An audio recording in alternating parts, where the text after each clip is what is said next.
with our talk show about the UK. Is the UK okay?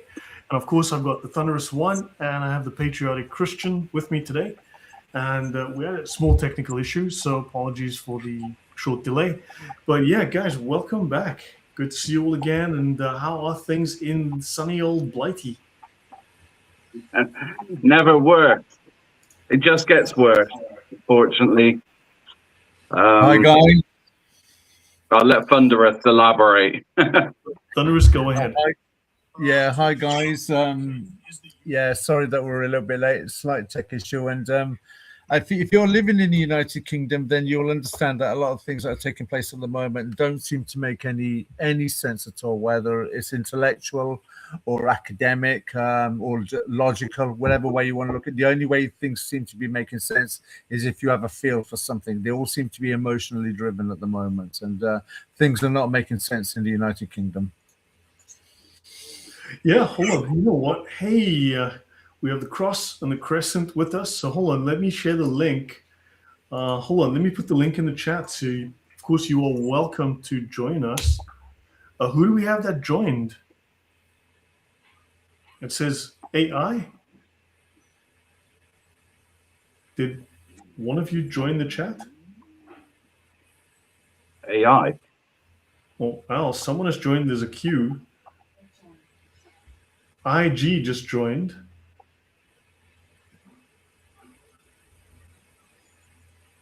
Yeah, I'm not having, yeah. Unusual. Yeah, to go on what Thunderous was saying, I mean, the UK at the moment, I mean, I've never known us to be in such a weak position. In fact, our country now is on a level of embarrassment that it never has been in British history. We are being laughed at by absolutely everyone in the world right now, and it is embarrassing. I think things are not just taking place that don't make sense in a political way, locally or nationally or internationally, but I think things are taking place at every level in the United Kingdom. If you look at the education system, the health system, the political system, all these spheres seem to be influenced by a particular ideology. And if you challenge the narrative in any one of these areas, that you're liable to be branded, as we all know, with certain pejoratives, whether you're far right, whether you're an Islamophobe, or whether you're a racist. But even schools now are where children are forced into understanding what Islam is, what the 5 pillars of the faith are, what a mosque is, who Muhammad was. Obviously, they'll probably deliberately neglect to tell the children that Muhammad, at the age of 54, had sex with a 9-year-old girl. Those things will be omitted, as we expect. But if you challenge the narrative, the parents are then scourged verbally, locally, as being either Islamophobe or racist this time. So things seem to be happening not just for people immediately, but instantly, and there seems to be no escape from it at the moment. Right. Eric, I just want to check, Eric the Cafer, is that you in the waiting room? There's someone called Al or someone called AI in the studio waiting room. I just want to confirm that it's you, because the link is for Eric the Cafer, if you'd like to join us. Janice, if you'd like to join us, the link is in the chat as well, because you're in the UK, if you'd like to throw in a few words. And so, yeah, obviously the big news maybe is, of course, the Iraq war. And, of course, the UK, which once had the greatest armada, the greatest navy on earth, the greatest the world had ever seen, is now having difficulty getting out its little rowboat from harbor, and can't seem to send it off to defend UK assets in Cyprus or anywhere for that matter.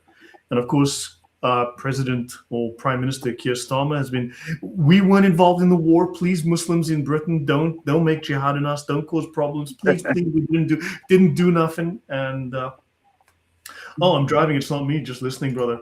Okay, cool stuff. Thanks, Eric. Good to hear that. Okay, yeah, please join us. Yeah, let's talk and let's join us. Well, Eric, let's plan something. You know, you're welcome on any time. Yeah, so of course I think this is it's a great embarrassment, and President Trump has been pretty scathing towards Mr. Starmer.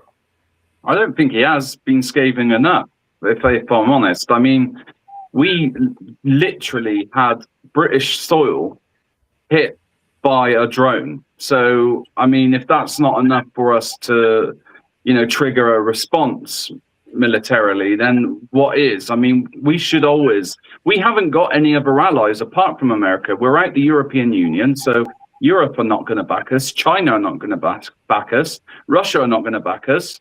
So in terms of this special relationship we're supposed to have with Trump and America, we should be there for our allies, especially in terms of Israel as well. That's and with the Khomeini making these the meetings that you've seen on videos that you can see on X, where you can see people chanting, "Death to America, death to England, death to Israel."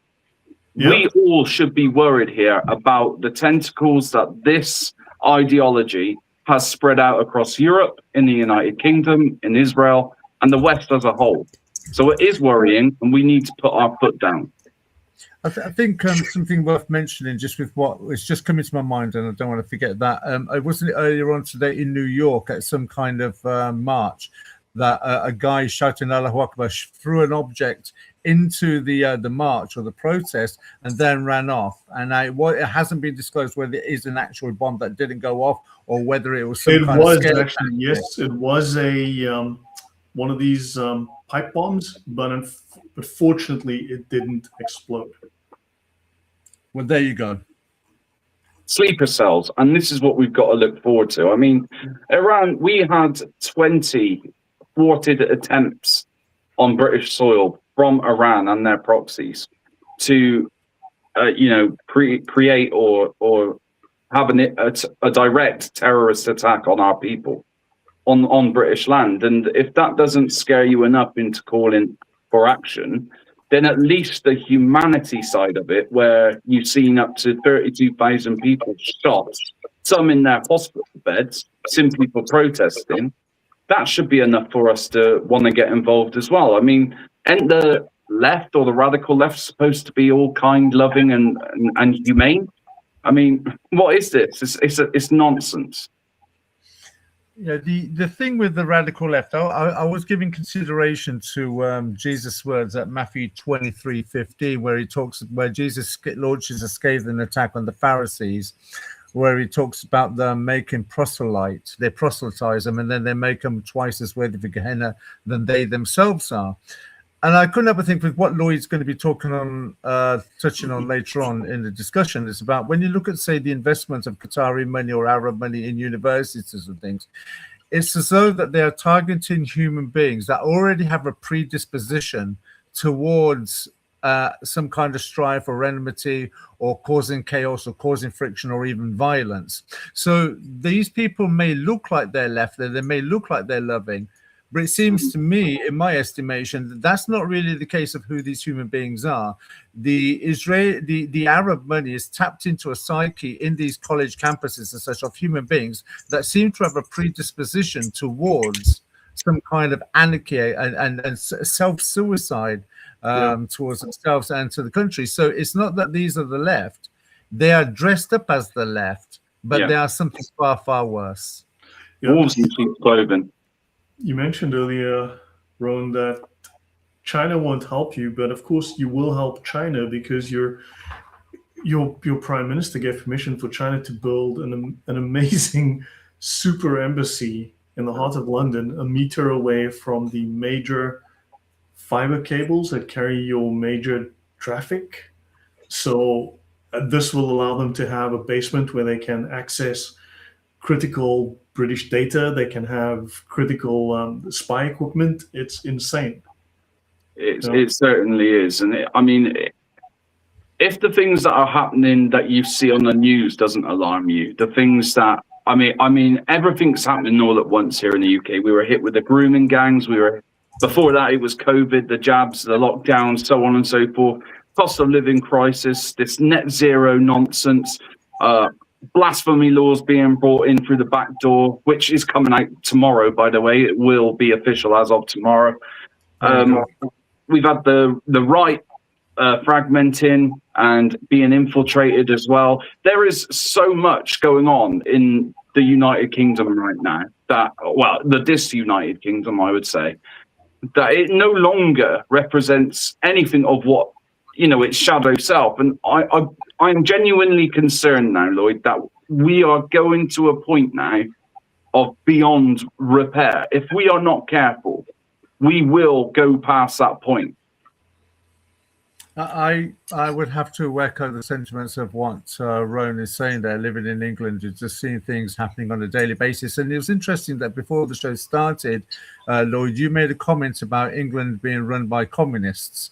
And I found it, you know, I don't know if you meant that as a pun, given that tomorrow there'll be the announcement of the government appointing a anti-Muslim czar. You know, not given any other title but a czar, which is a particularly communist word or title to use. So, I mean, this is yet again another protection being given to a specific ideology, which is already we need protection from them. They don't need protection from us. Yeah, surprising there's no pro-British czar, because it's interesting as well. There was an interesting news interview that I watched with Shabana Mahmood, your Minister for the Interior or whatever it is, and she was saying she's English, and you know what's interesting is no, she's Pakistani. You know, English is an ethnicity, whereas being British, you could say, is a cultural identity or a national identity. But English is like being Indian or being Sri Lankan or being South African or whatever, or being Bangladeshi. Right? She's Pakistani. She's not English. She's British. And I see you've got a divisive English flag behind you there, Rowan. That's actually, I think, a sign of causing conflict, of creating division, and you know, fomenting rebellion in your country. I mean, the English flag, of course, as you know, is a form of hate speech. If you recall, several months ago, we did a discussion about the anti-abortion laws. In a way, you're praying outside an abortion clinic, you can actually be arrested. But now, is it with? We discussed it. I forget what the circumference is, or the distance. Whether it's 150 meters. If you're displaying something inside your property, and somebody on the way to the abortion clinic can see it, and they perceive it as a distressing, causing situation for them, you can actually be arrested, okay, for displaying such. You know, it might get to the point where somebody like Rowan, who's on a live stream having a discussion, having the flag in his own house in the background could be something that could be branded as a hate crime, because it could be something that causes distress to people in the future.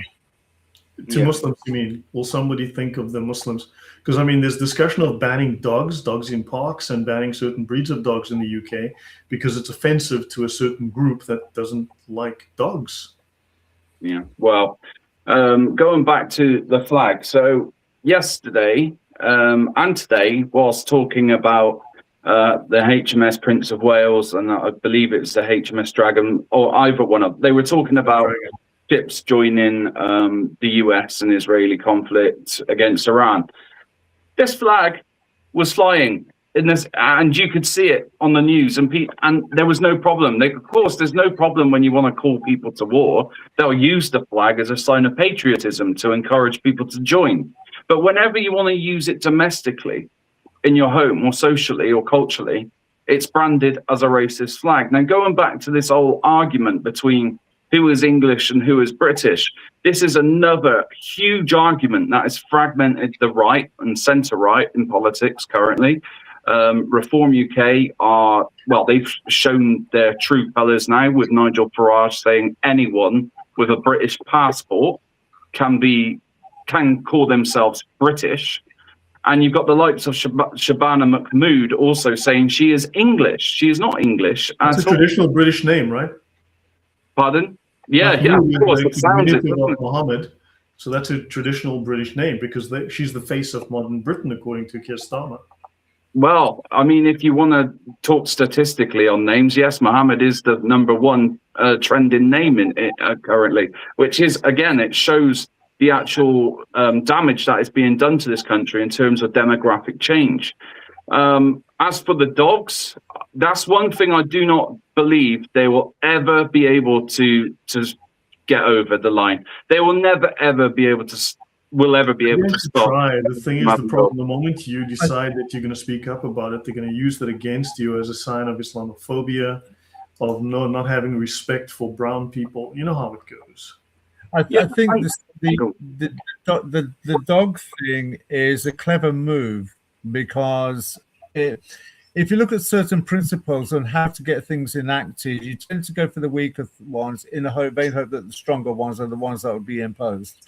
So going after dogs, which is a traditional British culture, one man and his dog, and a dog is a man's best friend. We have so many phrases and idioms to that.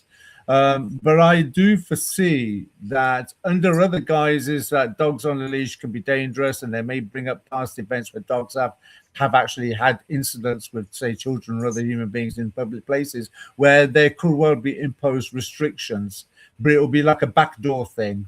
It will be under the guise of dogs being on leashes and causing problems like dog mess and such. But the truth of it, the roots of this, the incoming or possible incoming restriction will be Islamically motivated. Yeah, definitely. I agree. Right. I want to show something while we're here. Few people have I've actually read the Constitution of the Islamic Republic of Iran. I just want to mention something. This is from an article on alhassanain.org. In the 1930s, the political elites in Persia felt that the country was not being treated fairly by the British. So they started seeing in Hitler an alternative to British power. They were impressed by Hitler's success in making the German army the most feared war machine in Europe, and by the initiatives he was taking to transform Germany into an Aryan paradise. So the Persians became convinced, this would be the leaders, of course, that the future belonged to Hitler's Aryan ideology. With the aim of Aryanizing their own society, the Persians tried to purify their language and customs. They tried to resurrect cultural practices from Persia's illustrious past. In March 1935, Prime Minister Reza Shah Pahlavi took the decision to change Persia's name to Iran. The word Iran means land of the Aryans. Isn't that interesting? They were trying to do that in sympathy to Germany. So just thought I'd mention that. So maybe some of these people would have had inspiration that we wouldn't think was necessarily pure. The master race. Sorry, Thunderous? I'm saying the master race, eh? Yep. So there's something very, just something to think about, And also, this is in the Constitution of the Islamic Republic of Iran. This is the opening preamble to the Constitution of the Islamic Republic. And they speak of a religious army. In the formation and equipping of the country's defense forces, attention must be paid to faith, that's Islam, and ideology as basic criteria. Accordingly, the army of the Islamic Republic of Iran and the Islamic Revolutionary Guard Corps are to be organized in conformity with this goal. And they will be responsible not only for guarding and preserving the frontiers of this country, but also for fulfilling the ideological mission of jihad in Allah's way. Now, somehow these guys didn't get the memo and weren't told that jihad is actually just being nice to other people, helping little old ladies across the street, or having more salads and going to the gym. Somehow these guys, the memo skipped them entirely, and they believe that they must export the Islamic revolution to the entire world. That is, extending the sovereignty of Allah's law throughout the world. In other words, Iran must impose the Sharia on the entire world. In accordance with the Quranic verse, prepare against them whatever force you are able to muster, and strings of horses, striking fear into the enemy of Allah and your enemy and others. Quran 8, 60. That is also the verse that is mentioned on the black flag of jihad, and of course on the Saudi Arabian flag. That's the exact verse. So they all have the same intentions. Your thoughts, guys?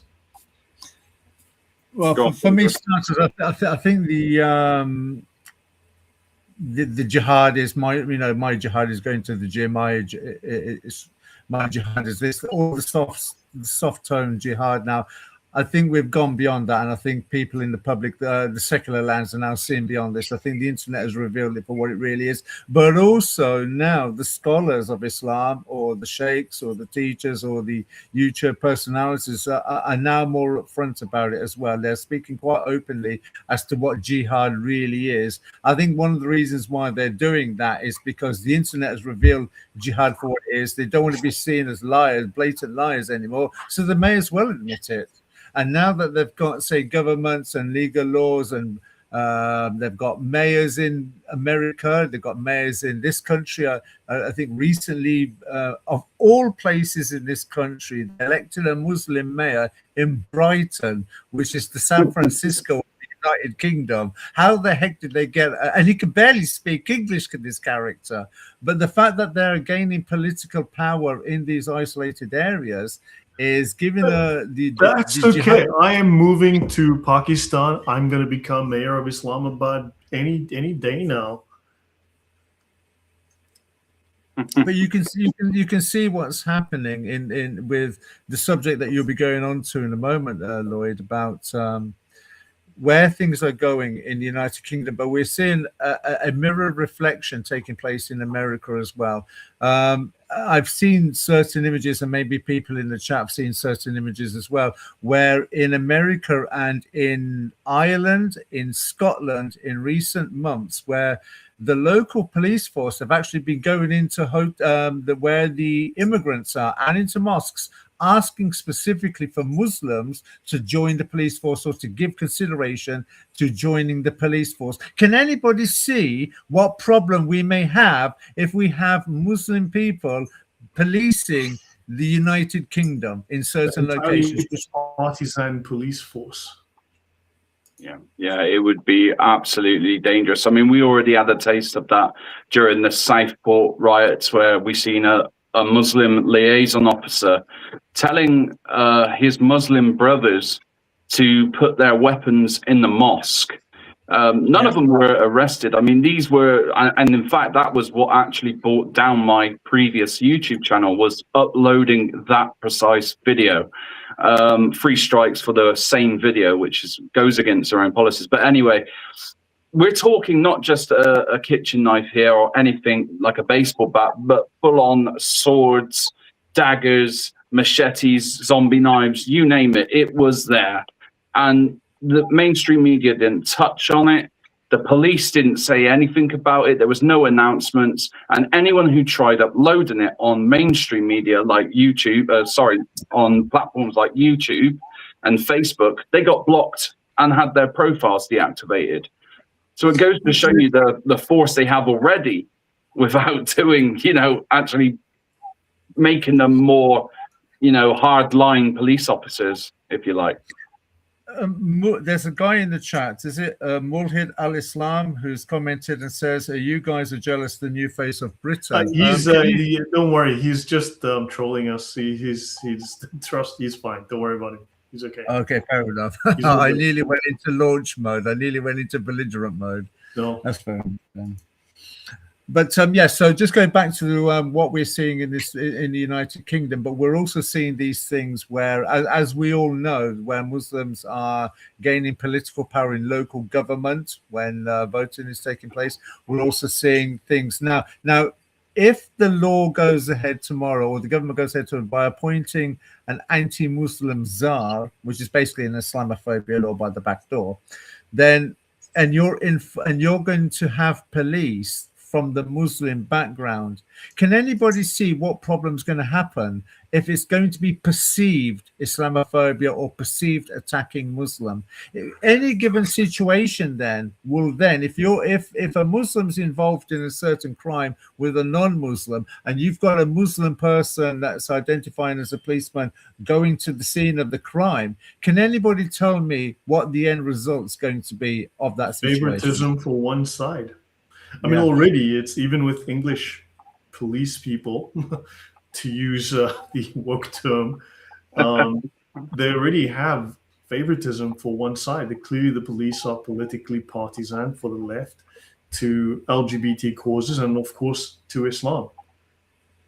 So yeah, this is going to be. I mean, there are more Muslims, more British Muslims went to fight for ISIS than there are in the UK army, and there are more Muslims, or almost as many Muslims, on the terror watch list with MI5 than there are in the British army.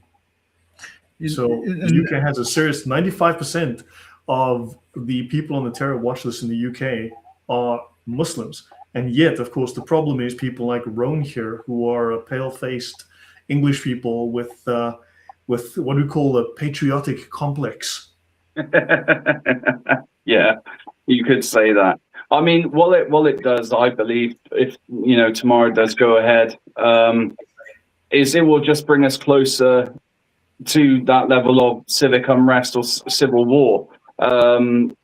People are going to be scared to report things. People are going to be scared to highlight any issues that are taking place, which is what we've seen with the grooming gang scandal. And I believe then this will embolden the Muslim community to do a lot more damage than what they're doing already. This will embolden them to do what they've been planning to do for a very long time. And if anyone wants to say anything against it, they will be, imprisoned, cancelled, lose their jobs. So go on. I was going to say, I didn't mean to interrupt you there, Rowan. I was just going to say, with what you're saying there, I was going to add that you can see the seeds are being sown within certain companies, and certainly in the education system, where children are being indoctrinated almost to inform on what is, like there's an advert recently about a child saying, I forwarded on without realizing a Twitter about how to make a bomb, but it was a white young man. So already creating a fear factor within the children, or the children of the education system already. You can almost see it get to the point where children will be, inculcated with a mindset that, because already the state have a certain amount of control on children anyway. If your child is born with a penis, they can, or say that your child is born XY, they can identify as XX, and the school are under no legal obligation to inform the parents that that's the case, and they have to govern that child now by applying everything within the school to that child's subjective worldview. If you're empowering children in that way, and you're removing the responsibility or authority of the parents in that situation, I would question them. What's the next step in all of this? Are they going to empower your children to inform on the parents as to what kind of news or programs or commentary your parents are making? Then the child goes back to school and says, well, my daddy or mummy's said this or that about this or that ideology, or that they have this political view, or maybe they associate with these kind of friends. Is that where we're going to now, where children will inform on parents? Well, another issue is that you find routinely, and I've seen people speak up about this, Christian children, Western British children, English children are taken to mosques. They have to wear hijabs, wear niqabs. They've got to pray. They've got to recite the Quran. They've got to recite the prayers. And they do this as a school outing, and everybody's compelled to do it. And there's a problem if you don't go or don't allow your kid to go. And often the kids are told not to tell their parents. How many Muslims are taken to a church? Well, there's hardly any churches left, because they're all being turned into mosques. However, what I will say on that as well is what they do with the parents is they'll send a letter out as well, saying that they're going on a religious educational trip. I've done a video on this In fact, I made a very No, but then shouldn't they be taking Muslim kids to churches and say, hey, let's pray, let's sing some psalms, let's read from the Bible, let's do a few hymns here and there, let's do a few of these things. So, and you know what will happen? Those parents are going to be up in arms. There's going to be a riot. But I think this is what they need to do. It's got to be clearly there's a certain favoritism and a strong bias in one direction only. Yeah, definitely. Yeah, I think, and the when you analyze all of this as well, it's almost pushing people. If you apply the principle of the Hegelian dialectic, which I'm inclined to think is what's going on here, is that if you want people to go into a certain direction, the likelihood is that they're not inclined to. But now at the moment, you're seeing people very much being pushed into a certain direction, and Islam seems to be the tool that's facilitating that direction or that movement or that inclination, where people are getting fed up, they are now reacting to as well. I find it interesting in all of this, Lloyd and Rowan, and I don't know whether you agree with me, how much of this is going to impact high-end education. What I mean by that is when you go to colleges and universities and academia with their research into Islam as well, whether the fear of the anti-Muslim SAR appointment is then going to restrict anybody in the education system or research system or archaeology system, if they've got projects at the moment looking into, say, the Quran or the Hadith, the history of these things, or Mecca or anything that Islam claims, that could bring further scrutiny on Islam in a negative light, whether the education system will be affected in a negative way. That, for me, is also a problem. Yeah, a couple of things to mention, because Janice just mentioned they're burning the churches, and that is true.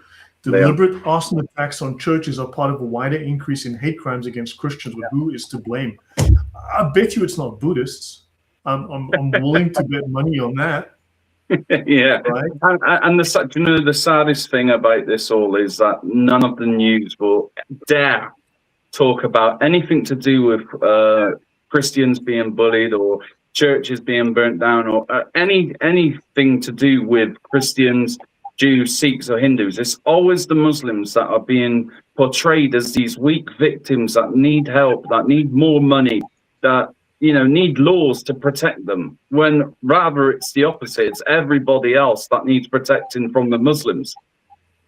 When just going as well on what Rowan is saying there, is that when you do find churches are being attacked, and it's kind of obvious who's doing the attack on the churches, but whenever a mosque is attacked, it seems to be anti-Muslim or Islamic phobic attack. But only a day or two later do you find it was actually a Muslim setting fire to the mosque in order to bring some kind of sensationalism. Oh, the far right did this to Muslims. Muslims are being persecuted. Muslims are under attack. We are very scared to walk down the streets. Yeah. Well, so there is something behind the narrative of churches being attacked and burnt, and no one's comment on it. But when we find mosques attacked, you pretty much find it's an internal problem that's causing this situation for Muslims. They made a whole documentary on that one mosque in Southport when it all kicked off after Axel Rudakabana did the atrocious evil acts that he did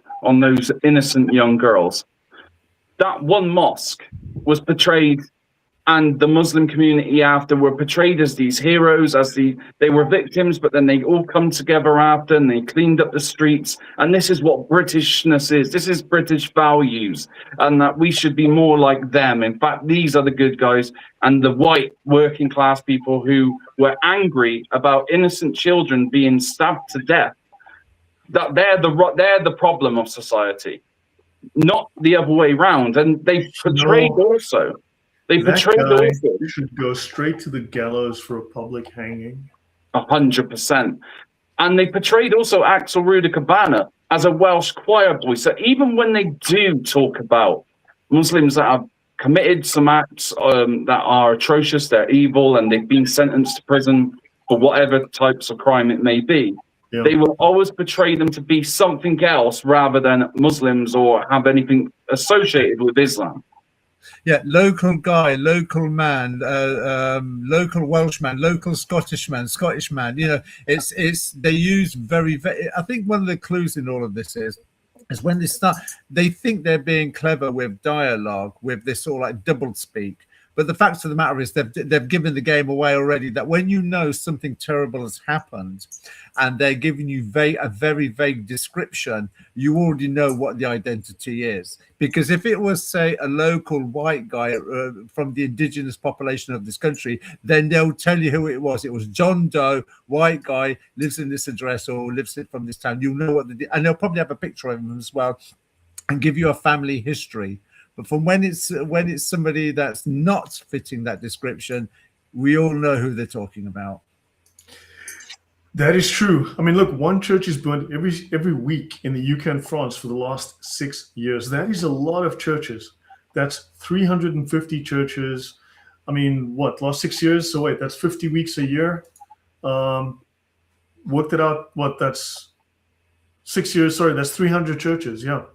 And this article is from, when was this article written? So it doesn't have it, but that's more than 302 churches between 2018 and 2024. So you can add another 50 to 100 churches on top of that number. That's 400 churches. I just want to say thank you to Jesus Loves You for that donation. Thank you very, very much. We do see it. We do appreciate it. Thank you very much. Really, really do appreciate it. I mean, this is shocking. This is unacceptable. But Lloyd, in fairness, Lloyd, one has to accept the fact that the churches, they've done this to themselves. They've betrayed the local people and they've betrayed the God of the Bible. They've allowed wokeism and atheism and any version of evolution to be taught in the church. They've broken down the community themselves. I've got no sympathy for these churches because they've betrayed the God of the Bible and they've betrayed the people. We've already had on this show, was it last year, where we're showing certain pastors promoting homosexuality, promoting abortion, wokeism, lesbianism, and all these things. Is it any wonder that the local community have said, well, we're looking at the Bible and we're looking at what you're doing. You're nothing to do with the Bible, you know. So but that causes people to fracture and to fend for themselves when they should be rallying around the flag. But that's atheism. Atheism has done this. This vacuum, and I've said it before and I'll say again, the vacuum that you've got in secular lands has been 100% absolutely irrefutable, cannot be denied, down to atheism and the evil conjoined twin that's attached to it, and that is some version of evolution. Yeah. So today I mentioned to you guys we want to talk a little bit about the influence of the Islamic lobby, because everyone goes on about Israel, but there is an incredible amount of power because they have an incredible amount of money because of oil wealth by the Islamic lobby. And I want to go just refresh everyone on this. I've discussed this before. We've done it, Thunderous. And this is a very sad point. Craig mentions they will feed us this rubbish until they can take over and treat us as second-class citizens in our own land. How many UK cities will be enclaves in the next 20 years? This is our Jerusalem. And sadly, this is an issue. However, I want you to understand that you, as the English, you still outnumber the foreigners in your country. And if push comes to shove, when those dominoes start to fall, you are the majority. You must understand you have the ability to actually push back because you have the majority control. You've got something to fight for. Right? And just one moment. And then also, these people tend to take over cities. And from a survivability point of view, this actually leaves them very exposed. And this is something that I've read already with war planners who are looking at the civil war scenario in various cities in Europe. This is France, Germany, other places where they are taking over. It's not that hard to cut off a city. You simply cut off food, water, electricity, power, right? Those people are not going to be very happy for very long. Once you cut off the power, once you cut off fresh water, once you cut off food access, because those things, last I checked, are not made in the city. So It's interesting you should say that, Lloyd. It's interesting you should say that because in the 90s, when during the times of the IRA, I'd often think to myself, I understood it from the Islamic point of view because that's what Islam teaches, that you kill people to progress your religious or political point. Whereas what I didn't understand with the IRA was what if you're trying to gain favor, why does killing innocent people make sense? It doesn't. You're just pushing people away. And one of the things I used to say was, why don't they just bomb the M25 or bomb the railway link? That'll stranglehold London, for any kind of political view, and nobody's getting hurt. All you're doing is just wearing people down mentally and emotionally. Now, this is something I've seen war planners and war gamers already discuss, and they're aware of it. And to be honest, these guys aren't going to be doing themselves any favors. And if they start turning into roaming groups, then of course they run into the majority group, which is the English, outside of the cities, and they are more vulnerable. Right. So there's pro and con to all of that, but that's a different story. So let's briefly dive into this. We'll jump through this. I don't want to get into too much depth. Remember those. These are fighting words here, but this is about the Islamic lobbyist. So the Islamic lobby undermines all interest. At the time, we were focused on U.S. interests, but this obviously has affected Britain, Germany. This has affected, Belgium, you name it, Holland. This is a problem that is everywhere. France. It influences foreign and domestic policy. My name is Keir Starmer, and I'm scared to join the fight against Iran because the Muslims in my own cities are going to revolt, and I'm terrified, right? So it influences domestic policy. Even when the Muslim Arab states go against it, you can't write it, can you? That we're more Islamic than Saudi Arabia and other Gulf states that are working with America and Israel to attack Iran. It's crazy. Yep, these people want the destruction of Israel, but don't forget, after they take out the Jews, after the Saturday people, they're coming for the Sunday people, which is you. They have spent billions on university-influenced dawah. As we know, you've seen all these pro-Palestinian marches. Now there's the pro-Iranian marches for the mullah. Yeah. You see mosques in the UK having vigils to pray for the Sunnis, having vigils for the Shia Ayatollahs. But Lloyd, we discussed this years ago when I said to you that Islam, what I noticed in 1989 when the fatwa was given to Salman Rushdie, Islam behaves very much like soccer hooligans of the 80s and the 90s in this country. You've got the Chelsea fighting the Millwall fighting West Ham fighting Tottenham fighting. But come in England game, they'll all unite. And this is what happens in Islam. They'll all have their 73 sects, fighting each other, arguing with each other. But if you attack Islam, they'll unite under one banner. And that's pretty much what you're seeing now. And you see the Iranians are celebrating, and everyone else is like, oh my God, no, we've got to do something to defend Iran. You're like, you see the marches for Palestinians who are getting fat and opening restaurants faster than you can count. And when thousands, I spoke to a friend of mine yesterday. He's German. He's got a friend in a town outside of Tehran. And he says internet's been cut off. He hasn't heard from his friend for days now. He doesn't know what's going on. But his friend said, look, these numbers of the number of people being killed by security forces are actually worse than people realize. He said in her town alone, 9,000 people were killed. That's what he said. He said she told him 9,000 people were killed in her town. She showed him photos of the destruction of the people, the bodies. But now he says he hasn't been able to hear from her. She's been cut off. He has no idea what's going on. But there were no marches for the murders of the tens of thousands of people in Iran. That goes to what Rowan was saying on. So Rowan hit a point earlier on when he was talking about the mental and mindset of the left, who are supposed to be compassionate. And as you've just said there, Lloyd, about the thousands that have been slaughtered by the IRGC, but nobody seems to be concerned about these innocent people, being killed. But the death of a Muslim leader that ordered or sanctioned the murder of these innocents is having a vigil for him by these people in America and the United Kingdom. And it's not just the pro-Iranians, is it? It's the leftists as well, with the blue rinse people that are all involved in these protests and marches in favor of the IRGC, which hasn't been prescribed yet in the United Kingdom. Yeah, we know the IRGC, the whole plan is to export the Islamic Revolution across the world. Yeah, definitely. That's part of their constitution. Literally, they are a terrorist state that in their constitution says they're going to export their terror worldwide to make you wear a bin bag if you're a woman, and you have to obey the Sharia, just like all the other Muslim men in Iran. So we have a saying, the enemy of my enemy is my friend, but Muslims in their culture, they say, do not let your enemy know he's your enemy. So these people are your enemy, but they don't want you to know. So keep that in mind. This is just something to bear in mind. There's another verse as well where it says, hate them with your hearts, but love them with your lips. So somewhere along that context, and that's in a hadith as well.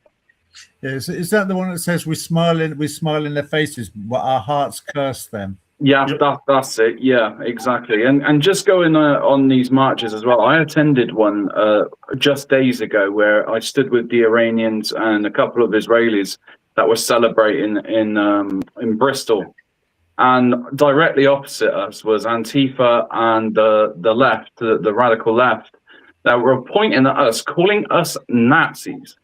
Now, you could clearly see Jews that were there. You could see Iranians there. They were calling us racist. They were calling us fascist. And this group, Antifa, that call themselves the so-called anti-fascists, pointing at us while supporting a fascist who has just died, mourning a fascist, with a fascist ideology and a fascist regime, pointing the finger at us, calling us fascists. You couldn't write it. The hypocrisy is unbelievable. Absolutely unbelievable. Yeah. So you're going, Thunderous, you were going to say? Yeah, I was just going to say, Jamie Dodger in the comments has said the Muslim population is far higher than we are told. For example, 400 schools with less than 2% white Brits, not even talking about 5, 10, or 30, 50% are the minority in many towns and cities. That's an interesting point you raised there, Jamie Dodger, because I think there's 70 schools in the United Kingdom that we know of that don't even have white children in them as well. Yeah. I wonder, Jamie Dodger, would you like to come on? I mean, so this is not for trolls to come on. Jamie Dodger, I've dropped the studio link. If you want to come on and say a few words, I've dropped the link in the chat if you want to come on. If you're from the UK, and preferably people we know, with your camera, preferred, of course, but come on. Of course, we take the risk here then that there will be some trolls. But Jamie Dodger, if you'd like to come on, the link's in the chat if you want to say a few words. So everyone talks about the Israeli lobby, of course, to demonize Jews, etc. And of course, white people. But few people talk about the Islamic lobby and the billions. And these guys, for instance, wrote a book on the Israel lobby and U.S. foreign policy, and they talked about how these guys influence American politics. The weird problem is that they failed to mention is that people like the Jews because of the biblical connection, the Holy Land. Christians actually like Israel, whereas people don't like, sadly, Islam or Muslims or the Middle East. So it's a really simple equation. Exactly. So, yeah. And I was just going to say as well, there is currently at the moment a new trend of, let's say, anti-Semitism, which is rising at a rapid rate on the right, which is quite concerning as well.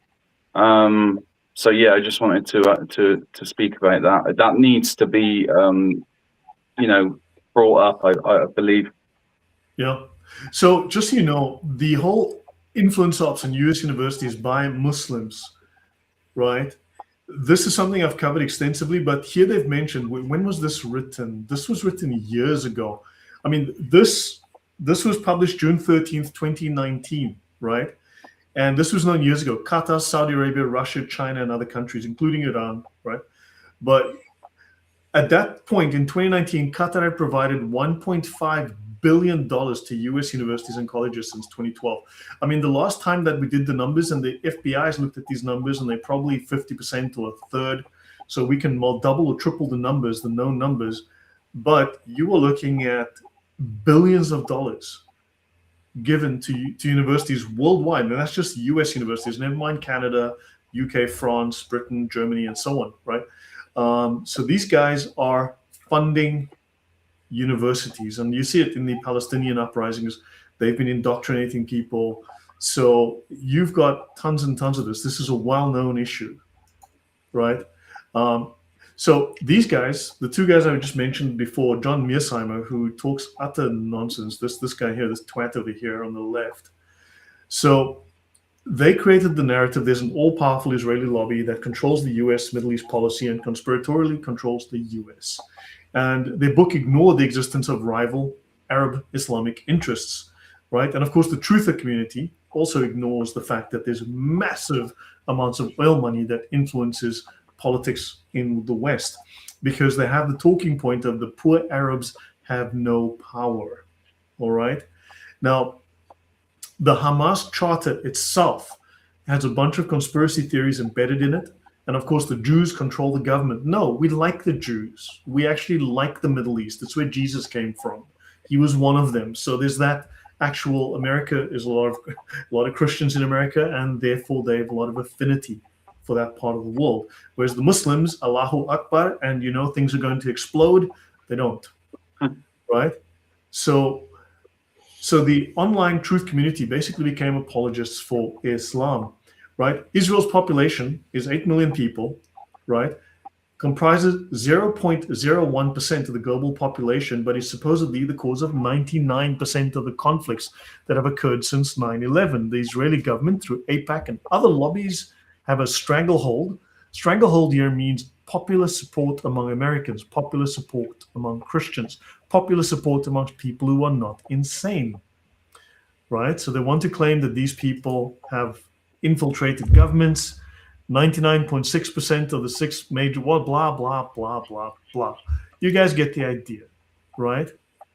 So let's have a look. The problem with Islam. Now, these numbers, unfortunately, the last time I updated these numbers was about 4 years ago, right? But the problem with Islam, since 9/11, there have been, and the numbers are now about 43,000 or more, okay? So 4 years ago, there were 40,689 recorded Islamic Jihad terror attacks, right?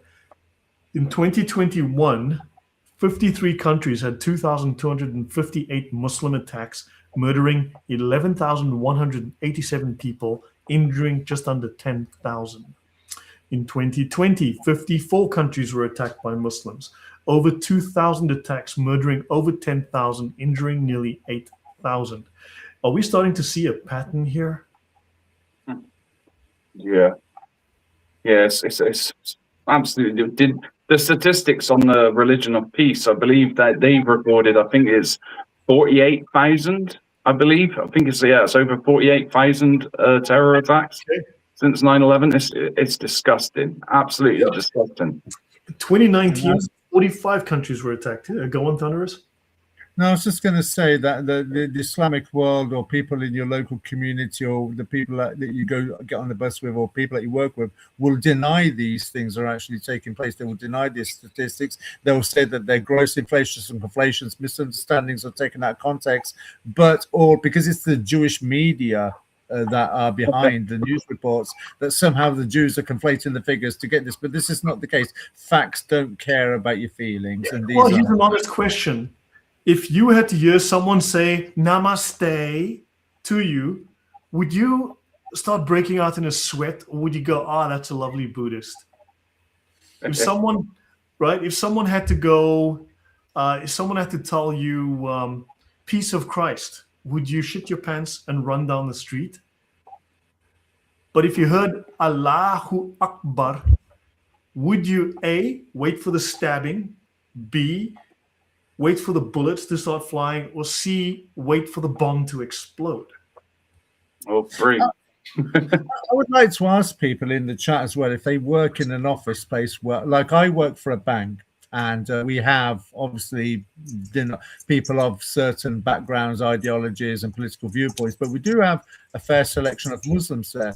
And you can tell the Muslims are just sort of like simple people. They just go to work and they go home, because there are fundamentally, we're all human beings, and some people, they're born into a system, they don't know much about it, and they'll just go about their working life and go home. But then you'll find that some are in the office space and they're from that Muslim background and they've got pure attitude, just pure attitude about them.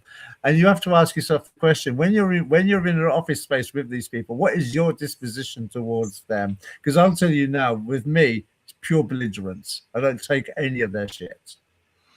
Yeah. So just so by the way, 2018, you had just under 2,000 attacks in 55 countries, just under 12,000 people murdered, and just under 12,000 people injured. 2017, 2,000 plus attacks in 61 countries, 16,387 known people murdered by these Muslims, and over 14,000 injured. 2016, 2,500 attacks in 59 countries, 21,413 people murdered, 26,730 injured. And people need to realize the most persecuted religious group on earth is not those Palestinians, it's Christians. It is a worldwide, if you want to look at the word genocide, then you'd have to say Christianity is facing a genocide. Yeah, if you want to... Actually, let me bring that up. So I've got it here, Lloyd. I've just had a look now at the jihad report. So since 9/11, there has been officially 49,049 attacks since 9/11 to the current day. In the past week, so from February the 28th to March the 6th, there were 42 attacks with 159 killed, 283 injured in 15 different countries. Welcome to Islam, the religion of peace. Yeah, hold on. So let's go to religionofpeace.com. If I recall, that is the website, right? That's the... Yeah. No, hold on. Religion of Peace website. They make it hard for you to go. You have to ask twice. I've noticed that as well myself. Okay, yeah. So let's have a look at the jihad report. So February 28th to March 6th, 2026, there have been 42 Islamic terror attacks, 159 people killed, 283 injured. Luckily, no suicide bombings, and 15 countries have been attacked. There have been 49,049 terror attacks carried out by Muslims since 9/11. In February, there were 119 attacks, 770 people killed by Muslims. This is purely from public reporting, right? This is purely what has been publicly reported, right? They get this from public sources. 510 people injured, 4 suicide bombings, and 20 countries attacked. So there you go. So you really have to give gratitude and be thankful that there are people that have taken the initiative to set up these kind of websites so that people like us and the people in the panel and people that watch the show can look at these things and see the real gravitas of what's taking place on this planet. I'll drop this in the chat. The religionofpeace.com. It's the religion of peace. The religionofpeace.com. Robert Spencer has put on there as well, which is interesting. UK moles banning 67 dog breeds for animal health reasons. Animal health. Yeah. There you go. Because Muslims don't like your dog. Are you going What to did I say about the back door? What's that? So what did I say earlier on in the show about the back door? They'll bring it in somehow, but it'll be by the back door. It won't be obvious. That's what I said at the beginning of the show. So up to 2021, there was 105,475 known Muslim murders in 15,050 Islamic Jihad attacks since 2015. That's crazy. That is insane. And this is 5 years out of date. This list is now 5 years out of date. Incredible. It's incredible. They don't give it the attention that it truly deserves, the media, and they should be ashamed of themselves. They really should. Yeah. Oh, Art Butler's here again. Yeah. And the interesting thing is, if the media was controlled by the Jews, as the Muslims allege, then these sort of things would be in the news. That's the irony. They would be in the news. They'd be everywhere. Yeah, Yep. exactly. So the Arab lobby operates unseen. There's no public visible HQ like APAC.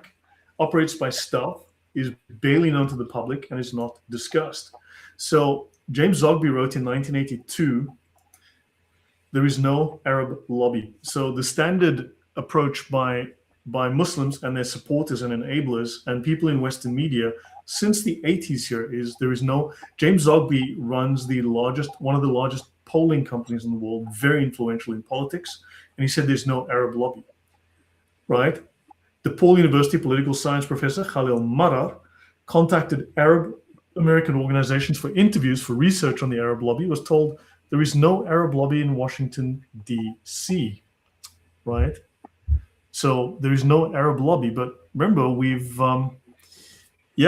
there's no Arab lobby, you see. But so it's all this money that is being used. Well, it's not happening. Don't believe your lying eyes.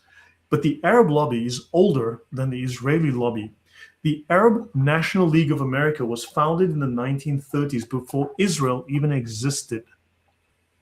Right? In 1951, King Saud of Saudi Arabia asked US officials to finance a pro-Arab lobby to counter the pro-Israel lobby.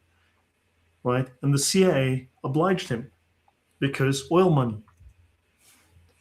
So James Zogby, this is at the American University in Cairo. He's the founder, president of the Arab American Institute and the author of Arab Voices. So he wants to nurture and encourage the direct participation of Arab Americans in political and civil life in the United States. That was his aim and goal. But he's saying we have no lobby. The man's whole mission outside of his polling business is to encourage Muslim participation in American politics, but we're not involved in American politics. The maths is not mathing here. Incredible. Is he still active as well? I don't think so. He's probably not even alive now. I don't know. Someone can check. So they represent the policy and community interests of Arab Americans, say Muslims. Okay, let's just say Muslims. They promote Arab American participation in the U.S. electoral system. Think New York, Muslim mayor, right, as voters and as candidates. And so, but yeah, I think you get the idea. He's the senior advisor of the polling firm Zogby International. Okay. He wrote a weekly column that appeared in 20 Arab newspapers, but he's got no influence. And host of a weekly call-in discussion program, Viewpoint, on Abu Dhabi television in the UAE.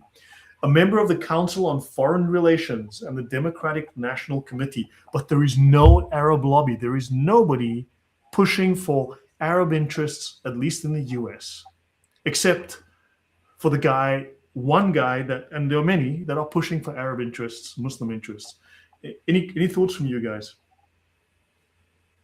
I would say I'm not surprised, but it's just more that you can take from it, don't you? I mean, it's just the cream on top of the coffee that's been made. You can take what you want from it, but people do need to wake up and actually start smelling this, because it's disgusting, absolutely disgusting, the influence that is being forced upon countries, especially Western countries, by the ideology of Islam or Arabs, whatever you want to call it, is far more dangerous than this so-called Israel lobby that people like to bring up all the time, blame the Jews all the time. This whole idea is just pathetic. And he was promoting the Palestine human rights nonsense back in the 70s here, back in the 70s. Also, he was pushing for Islamophobia, executive director of the American Arab Anti-Discrimination, Anti-Islamophobia Committee. Oh my golly, this guy's been at it for decades. So he runs an Arab lobbying institute, but he claims there is no Arab lobby, there's no Arab lobbying, and the guy is promoting Palestine and Islamophobia. They must most definitely have links with the Muslim Brotherhood, because obviously the term that was coined, which was Islamophobia, would come from the Muslim Brotherhood, which is being used clearly to silence those who wish to criticize Islam or anything to do with Muslims. Yeah, and he's on the cover of DC Insider, right? And he's telling us there is no Arab lobby, there's no Arab influence, just so we know. And by bizarre coincidence, we're seeing in many secular lands, predominantly in the United Kingdom and in America, where you're finding people from a Muslim background gaining political traction, and it's not happening, say, once every generation, or maybe 2 or 3 people every generation. We're seeing it simultaneously, all of a sudden, happening at the same time. When you consider Yusuf in Scotland, when you consider Shabana Mahmood, Sadiq Khan, Zidani in the United States, and you've got the Somalian woman in the United States as well. These are the ones that have got predominantly because of one issue or another, but they've all appeared within, say, the last 5 years. And there are other Muslims that could be mentioned as well. Zahawi is another one. The list goes on, but it's all within the last 5 years, these names have come up. And I don't see that being a coincidence. And of course, people ignore the role of Arab oil money. Now we know that the Arab oil lobby, we might call it, is older than the Israeli lobby by nearly 18 years. It started with the Arab National League of America in the 1930s. Why does no one talk about that? In 1951, King Saud of Saudi Arabia, we've mentioned that, the Arab lobby is a group of 21 Islamic states plus Palestine. And don't forget, they are the largest voting bloc in the UN. The OIC, I think it's 51 countries. Then, they are Saudi-led and dominated, represented in the US by oil interests, defense contractors, and corporations with commercial interests in Saudi Arabia, right, and 21 markets. Now, the Pentagon, obviously weapon sales to protect US interests against Iran and the former Soviet threat. So there's a lot of interest from the US to prop them up for stability in the region. And of course, they need to make sales in the US to lower unit costs and extend production life. So that's another source of income for the US. And then you have to look at the Palestinian question. Lobbying on behalf of the Palestinians, or they're lobbying against Israel, because let's look at the Palestinians. Let's look at these. Let's zoom in here to the Palestinians. This was the Palestinian Hitler Youth. Seen that, yeah. Before, yes, it's crazy. Right, and you can see the words Palestina and Palestina here. This is the Palestinian Hitler Youth. These are your Palestinian Nazis. This is the Grand Mufti of Palestine, and I think this is Himmler, head of the SS. Oops, sorry. Let's go back here. You can see him. These guys were great friends. This is the Grand Mufti of Jerusalem. These are Palestinians, Hamas supporters. Sorry about that. I just went again too far. You can see there's a guy called Hitler, who's great friends with the Palestinian Mufti. And also, you know what? People go, do you know that the Americans, after World War II, they took the Nazis in Operation Paperclip. They took 153 Germans and they took them to the US, 153. Do people know how many Germans are known to have moved to Egypt? How many Nazis escaped to Egypt? About at least 6,000. We've had this discussion as well before, Lloyd, because what's more powerful, the person who can make a gun or the person that can persuade another person to pick up the gun and fire it at another fellow human being? A propaganda machine is more powerful than any weapon. That's a fact. If you can change the mind and the heart of a person, then you're more powerful than any weapon. Hence why Operation Paperclip, in my estimation, was a distraction of Werner von Braun. He goes over to NASA, blah, blah, blah. But the real weapons, the real tools that the Americans and the Soviet were after was the German Nazi propaganda machine. Well, the Soviets necessarily like that, but I mean, they needed to get the bomb because you didn't want Russia to get it first. There would have been some serious issues. But we can see the Palestinians were Nazis then, and the Palestinians are Nazis now. I don't think there's any real sort of, question about the fact that the Palestinians were Nazis and are Nazis. You often see them quite well, yeah, on the likes of OME or OME.tv and other platforms like that, where you speak with strangers. They come on, and if there's a Jew on the other side, they'll start saying, "Hail Hitler." They do it at protests as well. Some that are bold enough, if there's no police nearby, they will say, like, they love Hitler or do the Nazi salute, and they have no problems doing that. The left will never call them out on it. Of course they won't. Whilst pointing the finger at everyone else, calling them a Nazi. Yeah. But it's absolutely incredible how much they have infiltrated not just the education system, but the whole establishment in all areas. They have infiltrated every sector, which was the plan by the Muslim Brotherhood, and they're 50 years into it. But let's also remember as well what Yuri Bezmenov warned us of back in 1983, in the 80s, when he said the exact same thing. The propaganda machine is what will destroy Western civilization.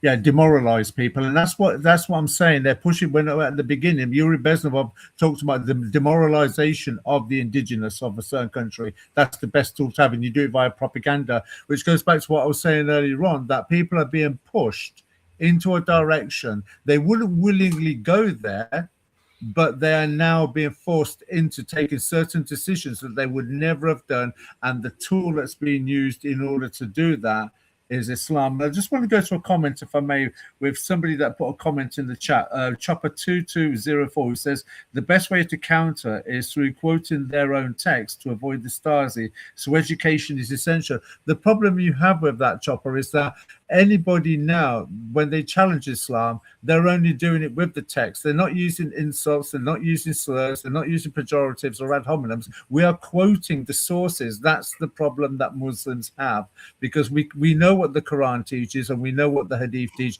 and we know what the tafsirs have said with reference to the text. So the issue isn't the pejoratives as such. The issue is it's actually quoting the sources, and quoting the sources can actually get you in a lot more problems now. Yeah, but you know what? Social media is where this fight's being won. Everyone knows the news is lying to them. And it's, you can see the dissent is growing. I mean, you know what's crazy? The Labour Party, no, the Green Party ad that was in Urdu. That was insane. And the Spencer. But there's no colonization happening in the UK. Well, you say that, Lloyd. Did Shabana Mahmood turn around and say something like in the past few days, Rowan, you may want to correct me on this, that they're going to be offering £10,000 or £40,000 to people to go back to their countries of origin. Now, the irony is, as soon as I heard that, I thought to myself, well, shall I just get on a boat and come over and I'll pick up my £40,000 as well? I'm on the next boat over tomorrow morning, guys. All you're doing with that is inviting. That's more of an invite for people to come over because they've now got an incentive to do so. And how are you going to do the checks? I mean, one person could come over 3 or 4 times to keep picking up a check for, say, 10 or 40,000 pounds or whatever the fee may be. And then you have to look at the countries that have been included or excluded. I haven't done the research. I only picked up on this only a couple of days ago, and there's so much going on. You can't research everything. But it wouldn't surprise me, Shabana Mahmood being a Pakistani, if Pakistan is not on the exemptions list from that for those funds to be paid out. Yeah, it's actually not, and because I've looked at the papers, as exactly the same as Pakistan is not on the list, neither to talk about deporting illegals back to their country or putting kind of tariffs or blocking visas, if you like. They have picked certain countries, but not the Islamic ones or the extreme hardline Islamic ones that we would pick if you ask the British people. But yeah, the £40,000. So it's £10,000 per head. However, if you are in a family of 4, it can be up to £40,000. It don't go more, but that's an extreme. Don't worry, Rowan. It's incredible. It comes out of your taxes, so don't worry. You're paying taxes for a good cause. Well, the thing is, if they're throwing their paperwork, how do you know the family members anyway? It'll only be just a mere claim, because you could never effectively prove what is and what isn't a family. I could pretend not to speak English. I can come over and I'm like, nee, ek praat nie Engels nie, jammer. Ek praat net Afrikaans, asseblief, help my, gee my geld, give me money, please, ja, help me, asseblief. Ek kan nie praat nie, ek is van Afrika, help my, gee my geld. I can make up a story, what the heck, I'm sure I'm African. You sounded like Kenneth Copeland there. I thought you were speaking tongues. Yeah. But anyway, so guys, we'll wind down shortly. But Arab youths found Nazi club in Haifa. Interesting. All these Muslim Nazis, and we don't talk about this enough. These Muslim Nazis. Nazis affiliate with Arabs to boycott Palestine. What the Nazis are joining with the Arabs to boycott Palestinian goods. So the Nazis and the Arabs are getting together to boycott Palestine. I thought, what? Someone explain that to me. That is nuts. Have you seen the recent one as well, which was just brought out today? Is that the new argument now is, should we be paying reparations to Palestinians for the troubles that we caused years ago? That's another argument that we're going to be paying for soon.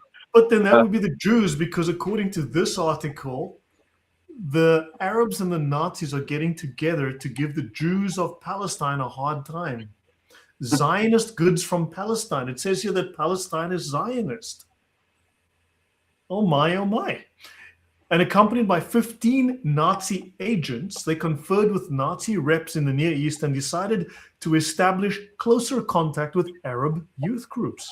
So let's see, Arab youth groups and Nazis. I wonder what you'd get. Yep, the unholy alliance.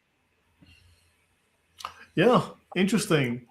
And this continues. Suspect Nazis in Palestine uprisings. Nazi complicity in the Arab revolt increased when numerous German citizens who spoke fluent Arabic were arrested in Jaffa on suspicion of being connected with disturbances. Isn't that interesting? Many of the rifles found with Arab rebels were of German manufacture. Isn't that fascinating?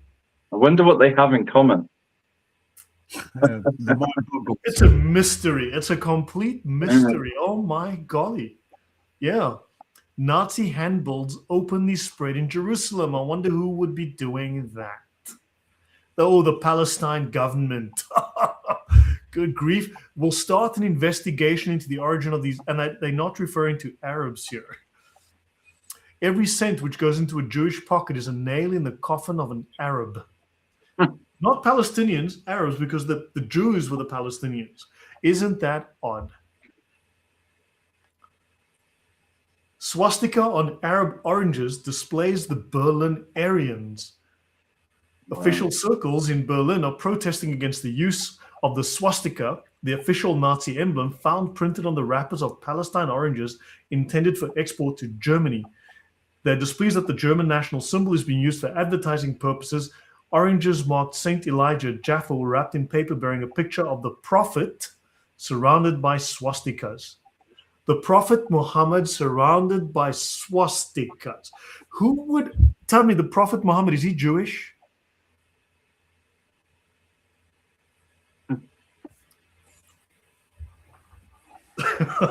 So your thoughts, guys? The Prophet Muhammad surrounded by swastikas, exported by an Arab firm. What am I getting here? I don't know if you've got any of the images of some protests that have been taking place many years ago, where there are women in hijabs and things and headscarves, where they're holding up signs and placards saying "God bless Hitler." Yeah, so it comes as no surprise. They've got a common enemy, so yep, the enemy of my enemy. So look, Chopper, I don't want to get too distracted and dive into a million off-topic or different tangents or threads, but just speak up. The thing is, they're trying to take away your voice, so speak up. Think of it this way. They're trying to silence you so that they can just push their agenda, but they know that the population needs to be compliant. But if there's dissent, if there's unhappiness, and this builds and builds and builds, there will be pushback, and eventually there'll be an explosion they can't cope with. Also, they want to create this false view of everything's hunky-dory. It's like they think of this purity. These groups always have a purity, right? Think of a white wall, perfectly white wall, or a bathtub filled with milk, just plain. And what happens is someone comes along with a drop of black ink, and he puts one drop of black ink or makes one smudge on that perfect wall. Or think of your car, your brand new car, and someone makes a scratch on that new car. You don't see the perfectly beautiful paint job. You see that scratch. You see that drop of black ink. Be that drop of black ink. Be the voice they can't shut up, right? Because that everyone sees the black ink. Everybody, it disturbs, it bothers everybody. Use your voice, speak up. Let people know that they're not alone. Let people know that others feel the same way. Let people understand that they also can speak up. Inspire others to speak. Let them know they don't stand alone, that others feel the same way. And simply use your voice and speak. That's all we need to do. And you will see how powerful it is, yeah? I was going to say, Daft Lad 4408 in the chat. I see you. It's not Rag and Bone Man, mate. It's Rag and Roan Man. That's what. That's why I get nicknamed. But I see you. Right. And to Chopper 2204, it says, do you agree with that quoted sources instead of pejoratives? It's also not going to work. I think it would be harder to punish you for simply quoting, in my opinion. I'm going to disagree with you there. Because nobody is using pejoratives. It'd be too easy to. And with Islam, you don't need pejoratives. You don't need ad hominem. You don't Islam need insults itself. Insult exactly that. When you go to the Quran and it teaches things like that, all non-Muslims, I paraphrase, but all non-Muslims are the worst of creatures.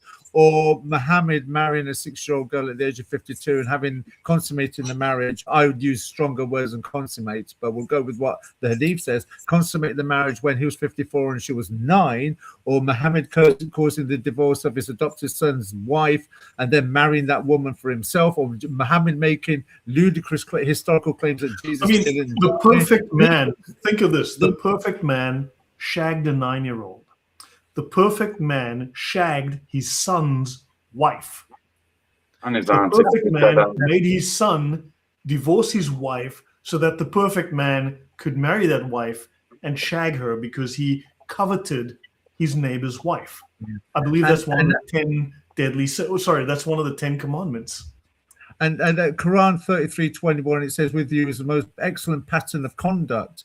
So the problem that you've got is not only do we quote what the actual sources say, because we don't need to use insults. The actual official sources are sufficient to cause a problem. And then when you have the Quran saying you've got the most excellent pattern of conduct, and then you identify that it's incumbent on the person in front of you who is a Muslim to actually follow the pattern, because that's what the word pattern implies, that you follow his behavior. Then it becomes incumbent on the Muslim to then follow that pattern for themselves and incorporate Muhammad's life pattern in their own life. That's the problem. So is it okay what Epstein did? Right? Epstein is guilty of what? The girls are recorded to be as young as 14. Is it okay with Epstein? No, that's pedophilia. Okay, how old was Aisha? Right? And why is that okay now?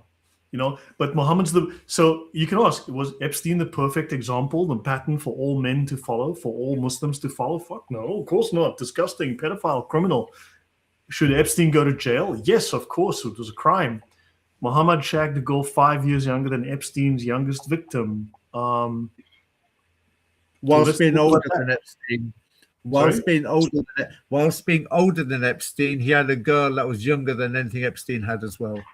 Exactly. And that's without talking about the teachings and laws that are also in other Islamic texts, which promotes having intercourse with animals, dead bodies, how to drinking camel urine, dipping the whole fly in food in case, because one wing has a disease and the other one has eating 7 ajwa dates, and it'll protect you from poison for the rest of the day. The problem you have is, this is why when you look at Islamophobia as a word implies pejoratives or negative connotations. When you use the word attacking Muslimness, it implies you're quoting something from the source that is causing distress to the Muslim. That's why they have to say things like attacking Muslimness. It's because you are. Hold on. I just want to show one thing, Bugger. This is, guys. This is ask your Muslim friends why, if you read the Epstein files, Mr. Jeffrey Epstein was sent, and I've covered this extensively on my channel multiple times. I'm not going to go into all of it now. Why was Mr. Jeffrey Epstein sent 3 pieces of the Muslim Kaaba, the holiest place, the holiest relic in all of Islam, in Mecca, right? Why was Mr. Jeffrey Epstein sent pieces of the Kaaba from the outside? And this is the Kiswa cloth that covers the Kaaba. He was sent a piece of that cloth. And also in the emails, it says, we are sending 3 pieces of the Kaaba for Jeffrey Epstein's mosque. So, of course, to show off to his Muslim friends that he invited onto the island, and also make it more inclusive for them, I would say. Make them feel at home. So, of course, here you go. I mean, so once you start looking at all of these things, you have to start wondering, why would Jeffrey Epstein have a mosque? So why would Jeffrey Epstein have a mosque on his island? Because apparently it was a mosque. And it was shaped like the Dome of the Rock. And, of course, here's him in the Kiswa cloth. And if you read the emails, you'll look for Kaaba in the Epstein files, the word Kaaba, Kaaba in the Epstein files, and you'll find the emails we're sending you, the pieces of the Kaaba for your mosque. Yep. So, yeah, just ask your friends. It really shows he had more than one Muslim there at a time, because, of course, you'd have to have an imam leading the prayers. So you must have had clerics there. You must have had leaders of faith there. Plus your regular Muslims as well. So there must have been a lot of Arab influence coming out of Epstein Island and going to Epstein Island. Yeah. So there's questions we need to ask. So did he say, okay, so Catherine says Epstein sold Little St. James to a UAE Sultan dude. So guys, shall we, tell you what, shall we come back to this in like 2 weeks? What do you guys think? 2 or 3 weeks? Come back to this? Definitely. And I would like to ask as well if we could actually do one stream in the future. It doesn't have to be, soon, but any time in the future where we can discuss some of the most controversial Islamic texts that are out there and actually shine a light on what Islam actually is and some of the texts within it. If you can plan that, then we can do that. Yeah, Thunderous, what are your thoughts? Shall we convene again in, say, 2 weeks and go further through this, my little PowerPoint here, and talk more about these topics? Yeah, I'm up for that, as long as the people in the chat are up for it as well. Yeah. So, guys, hopefully you've learned something useful. Hopefully you've seen that maybe the history can do with a little bit of work. There's a lot more Islamic Nazism and other issues than we are aware of. And we're going to dig in the future, in the near future, we'll dig very deeply into the massive influence that these Muslims have on politics worldwide. We'll focus on the UK and the US, but you're going to see that these people have vast amounts of money, and they are using it to benefit the Islamic cause. So, yeah, this is of great concern.